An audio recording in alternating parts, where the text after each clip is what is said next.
Why the moon chose the night. I am the moon in your night sky, and this is my tale. This is the story of why I chose the night instead of the day, and why my sister, the sun, burns too bright. It all began one bright sunny morning. My sister, the sun, rose high beyond the clouds. She shone warmth upon the earth, and the 1,000 flowers in the meadow turned to greet her, all but one. This little flower frowned and faced the earth. It wondered, perhaps for the first time, why was it that they did this sort of thing? Why did the flowers in the meadow worship the sun? Why did they follow her with their faces every day? It made no sense. And so that morning, that very first morning as it passed, these doubts took root in the flower. With time, the little white flower's doubts grew too great. Deep within its green heart, it demanded an answer, but it did not know how to ask. What was so good and important about the sun? It could not understand why. So the little white flower began to ignore the sun, its face turned downward in the meadow. Many mornings passed. None of the other flowers in the meadow noticed, for how could they, so enchanted by my sister and her beautiful beams?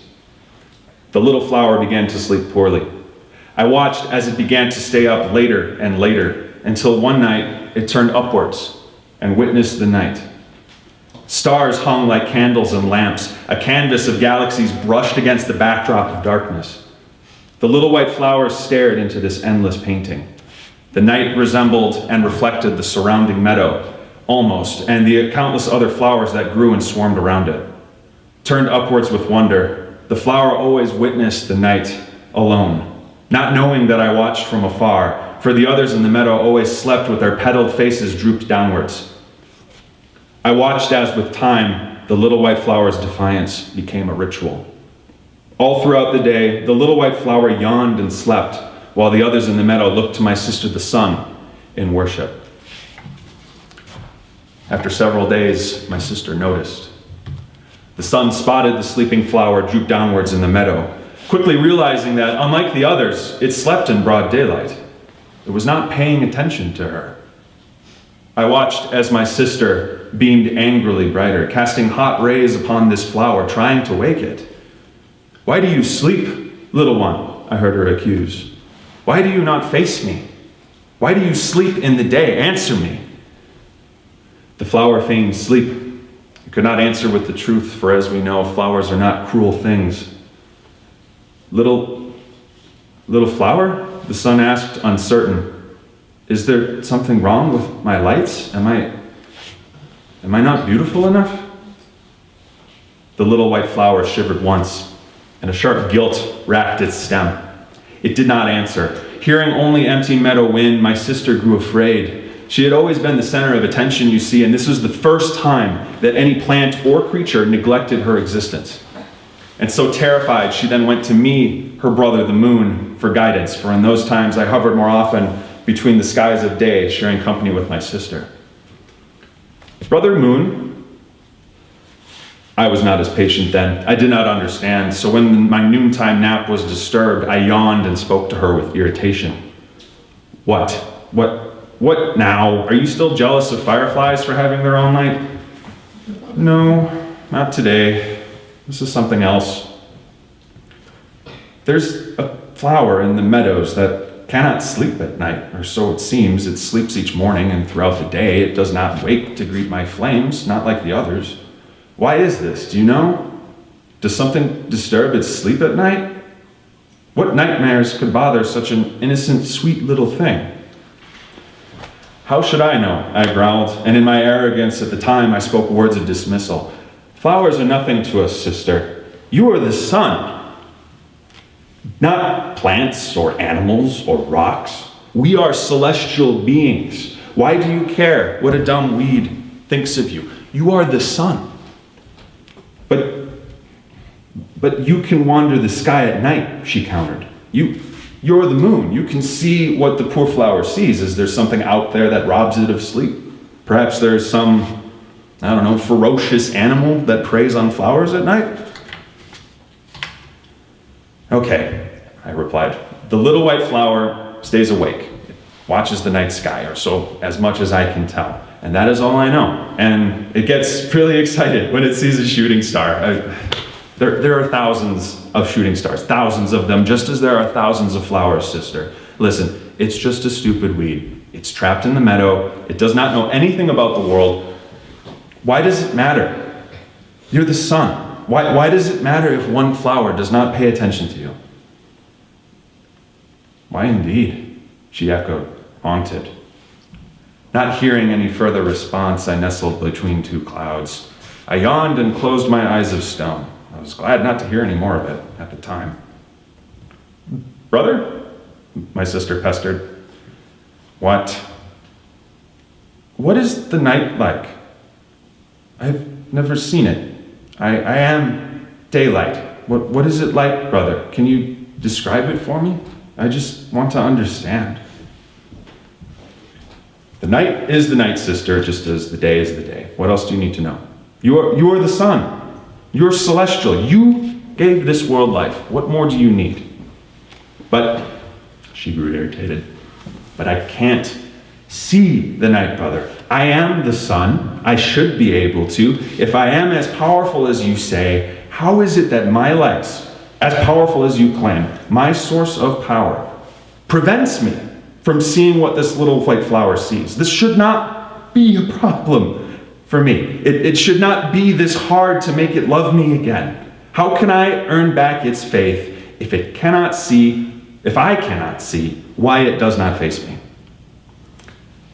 At the time, I could find no answer for her, for in our thousands upon thousands of years together, I did not know what to say. And so my sister became terribly jealous.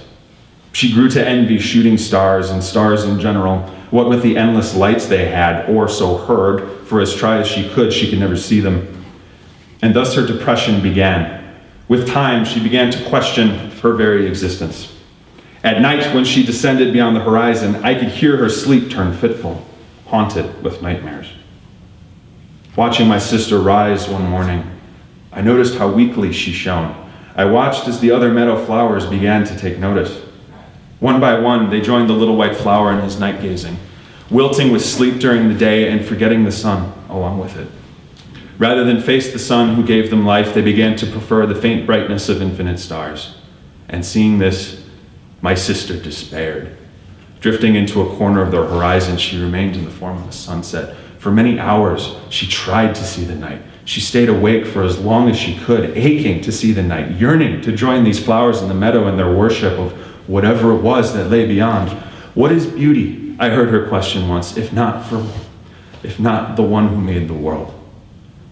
Eventually, the flowers began to protest her. Go to sleep, I heard them shouting, a crowd, a curse. Their protests grew. Go away, you are not wanted.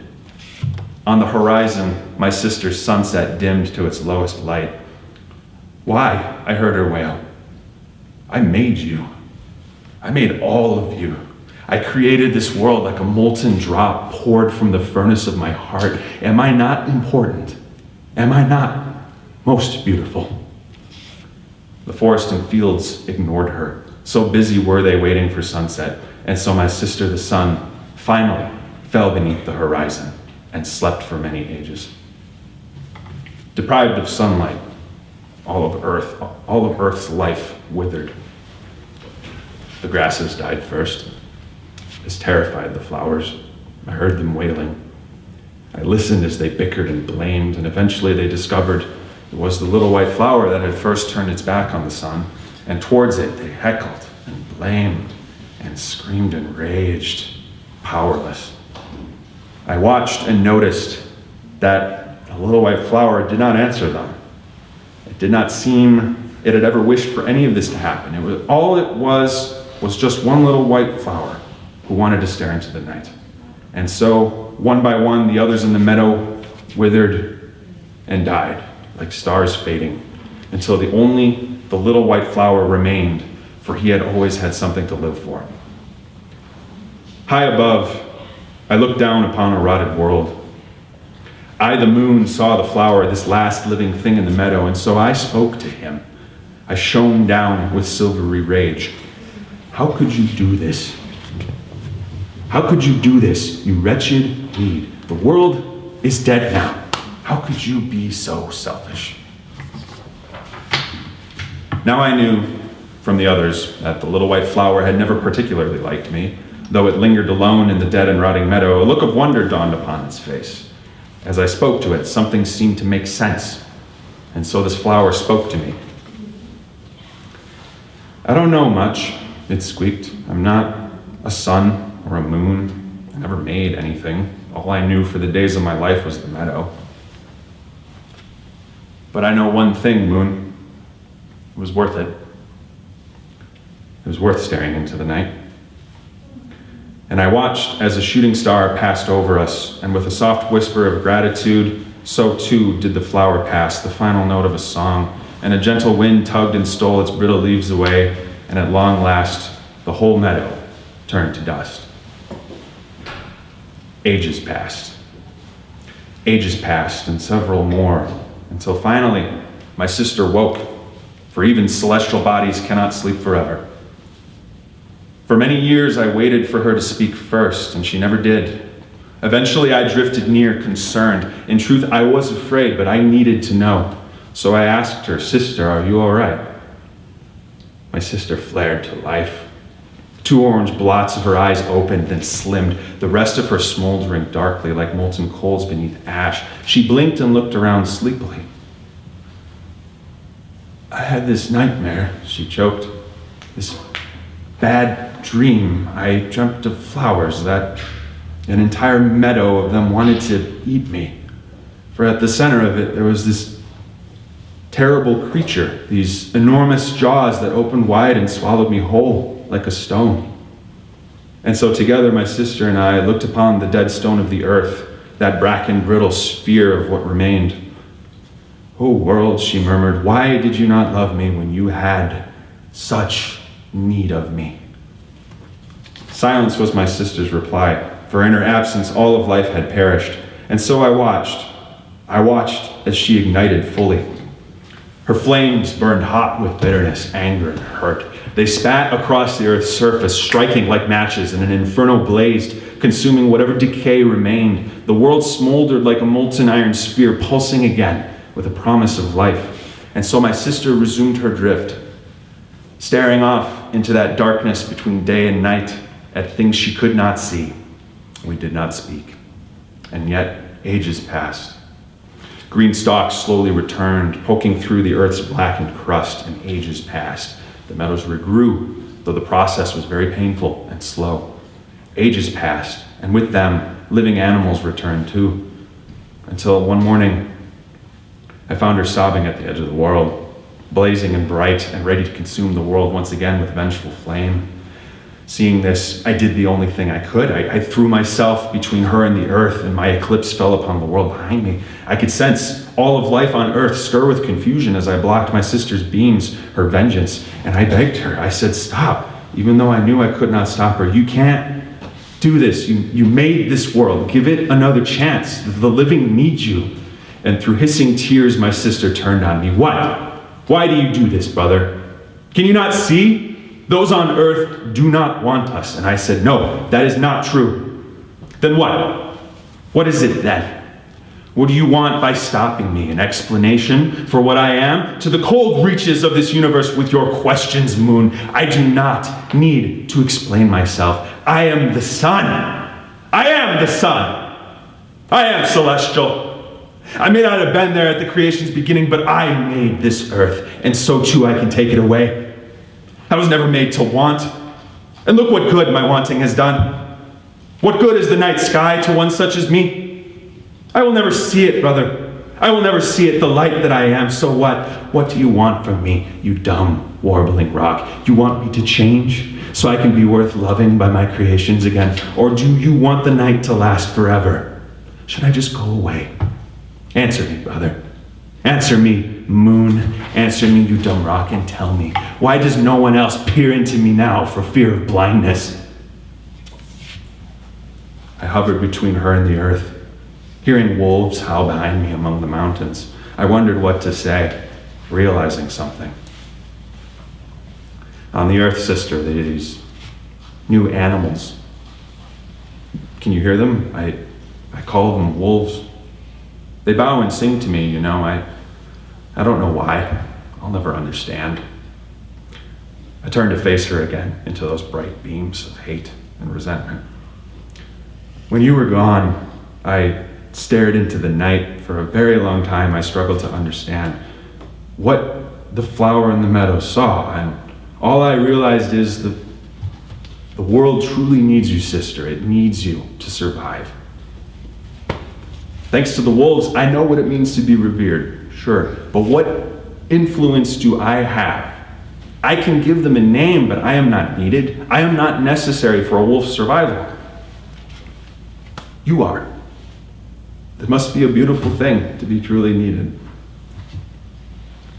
My sister retracted her beams, and the hot scorch against my face subsided. I could feel her gaze slim at my words, yet her resentment and rage remained. I will spare your wolves, then, she relented. And I am needed, yes. I am needed. But if I will not be loved, then I will be feared. I will burn the daylight sky. I will burn brighter than 1,000 suns.